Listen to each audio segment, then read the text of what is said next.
Hvala lepo.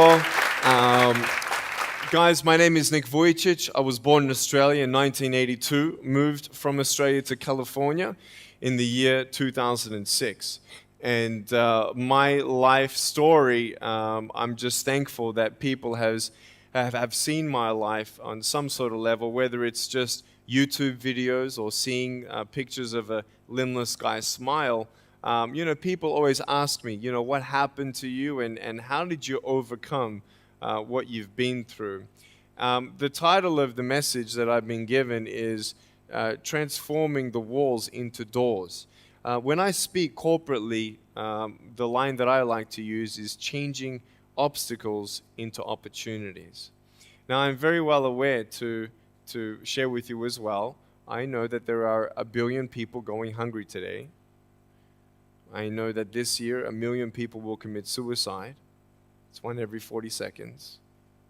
I know today there are 120 million slaves, and I've met sex slaves, and I've seen the top of the pyramid as far as business and met the billionaires. I've met bankers, and I've also met orphans. We're all looking for something. We're all looking for hope. Hope you can't just have just because you were born with hope. No, we're born with pain.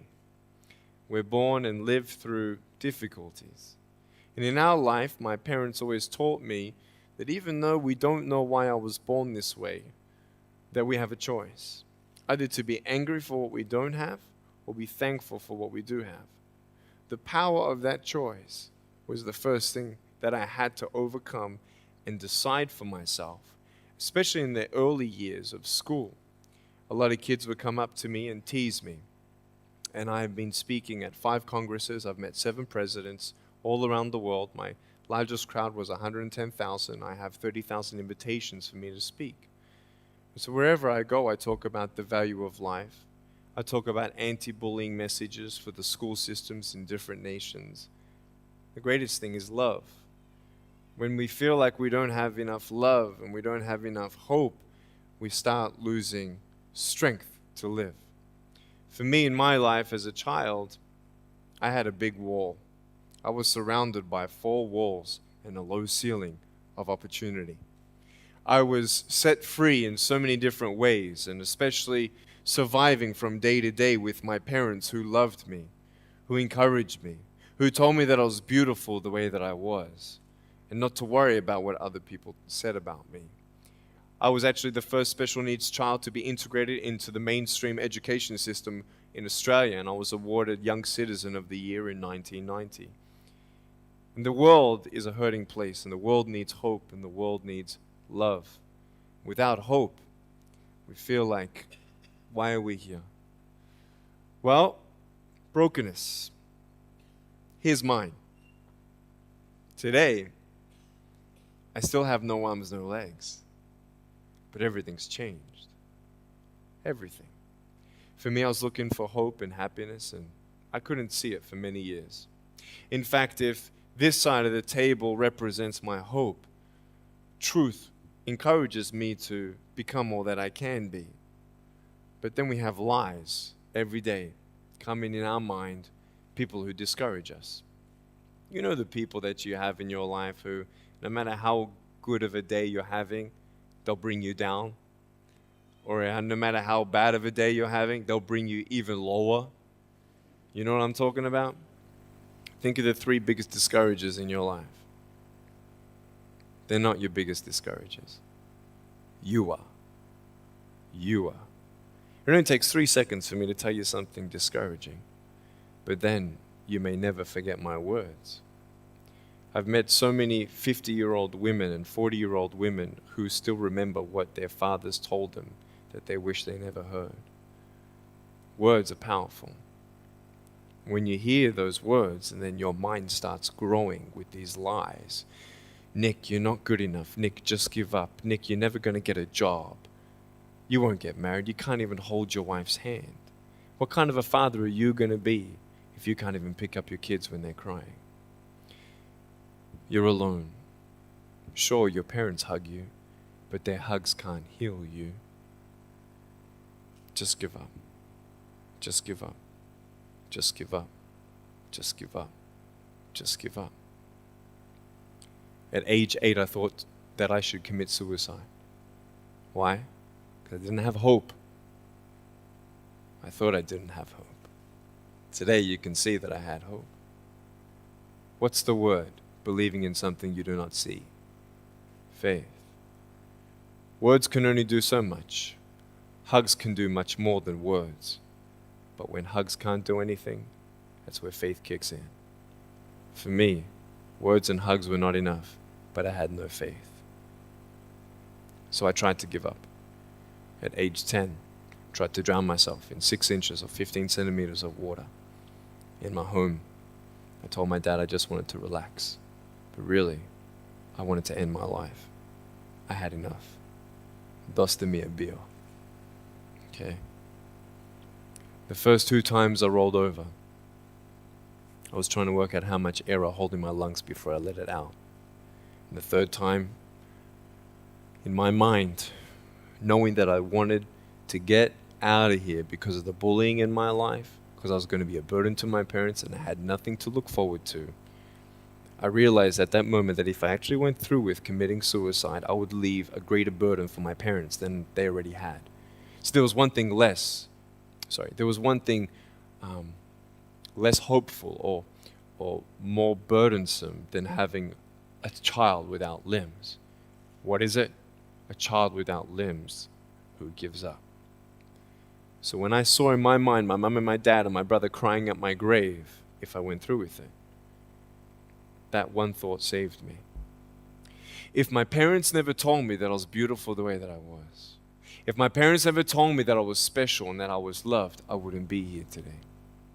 So I encourage every single parent who tries their best to encourage their teenagers, especially in the West. Many teenagers put a do not disturb sign on their door.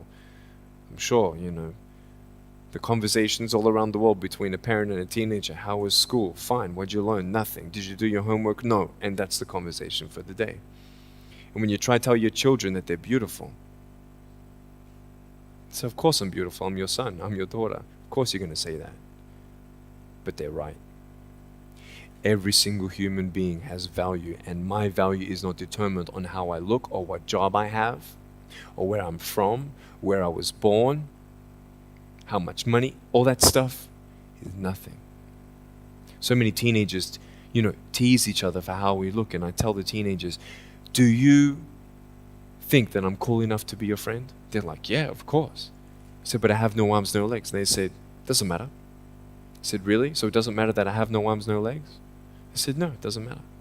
I said, then actually, if it doesn't matter, then why do we kill each other with our words if it actually doesn't matter? Why do we look ourselves in the mirror and see ugly instead of valuable?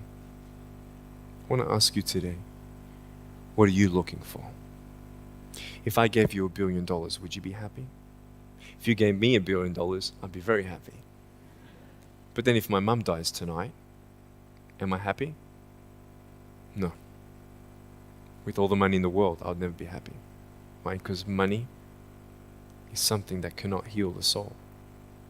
So many teenagers are looking for love, which love does heal the soul. Love does complete the soul. But even sex before marriage, I was a virgin before I got married. Yeah, I've got a gorgeous wife. We're pregnant with our first son. And I don't need hands to hold her hand.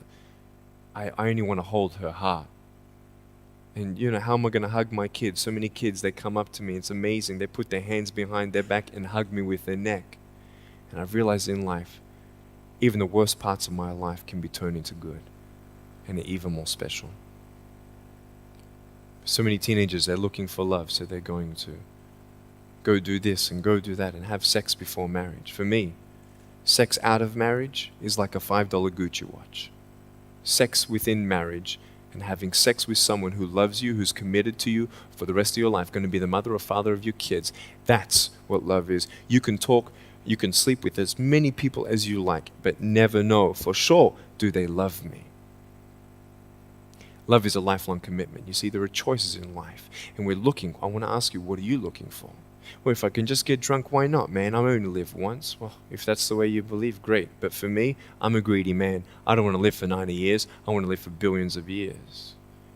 And I know that every day my choices will affect this life, other people's life, and my eternal life. You got to come to the truth of knowing who you are and why you're here. William Barclay, he said, the greatest 2 days in anyone's life, the day you were born and the day you knew why. So, you're ugly. No, I'm beautiful the way that I am. And if you can't believe that for yourself, so many girls especially stay with their emotionally abusive boyfriends. Because if I break up with him, then who's going to want me? See, we all want love.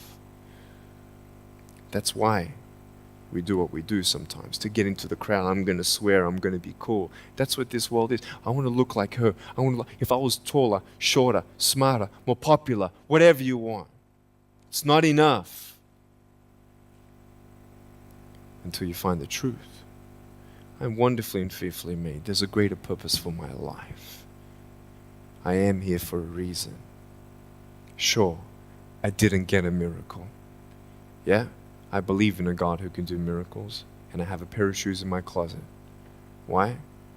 I've seen blind people seeing and deaf people hearing. That's fine if you don't believe me. I got it on camera. But I realized something.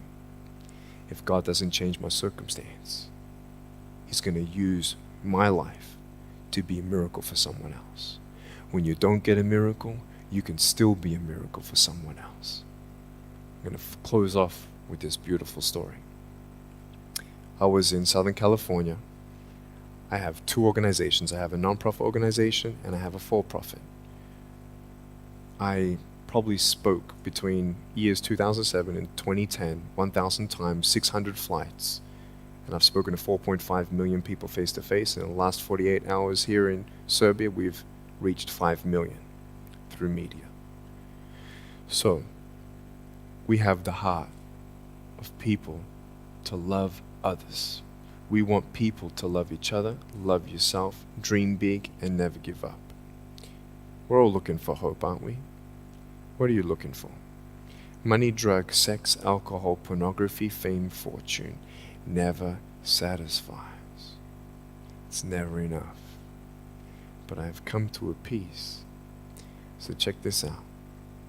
When I'm 24 years old, 5-6 years ago, I was in California. And I never met anybody else like me. When I was 10 years old, I wish I would have met somebody like me. Never did. Didn't get that miracle.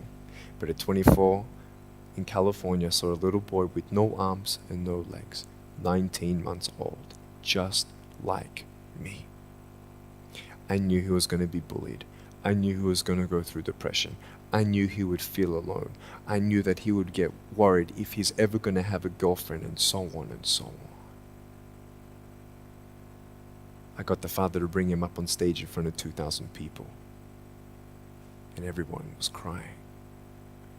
And it was a materialization of when you don't get a miracle, you can be a miracle for someone else. I am not a superhero. I go through ups and downs. So do you. But take one day at a time. And if you haven't found that peace of knowing who you are and why you're here, and where you're going when you're not here, for me, I want you to know that's how I've overcome. I don't have any walls. My book's called Life Without Limits. And what will be, will be. I've acted in a short film, 30 awards. I got Best Actor in a Short Film. I've done my own music video. I've written 2 books. First book, 30 languages, 800,000 copies. I'm 29, and we know 1 billion people know who I am. Not to bring up my pride or my name or my status, trust me, I'm just like you. But I hope you are inspired to know that if I can dream big, then so can you. There are no walls. Find your peace, and you'll make your walls doors. Thank you so much.